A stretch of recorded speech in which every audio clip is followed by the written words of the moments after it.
কলই দেন, কিন্তু কলা তো অনেক সেই ছোট ছোট। আমাদের বাহ, টিকটকার আফায় ভালো। টিকটকার দিয়ে কিছু টাকা পেয়েছেন এবং এখন সে ভাব দেখানোর জন্য আসলে একটা সমুদ্র সৈকতে আসছেন ঘুরতে। দেখুন, এখন সমুদ্র সৈকতে এসে যখন কলা পায়, তখন সে কলা যখন খেতে যায় তখন কলার সাইজটা মাপে।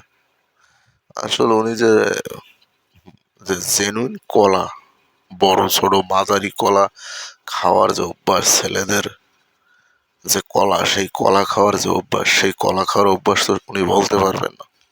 তাই সে কলা আসলে খেতে এসে সেই সাইজ বিচরে, সে এখন বড় ছোট কলার সাইজ বিচরে।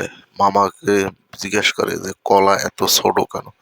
মামায় জানে না যে যে কত বড় বড় কলা ছেলেদের তা খাইছে, আর সে এই কলা তার কাছে কিছুই না। এরকম টিকটকার যদি প্রত্যেক ঘরে ঘরে থাকে, তাহলে মানে আপনার কলা খাওয়ার লোক ছেলেদের আসলে অভাব হয় না। তো যাই হোক, সবাই ভালো থাকবেন।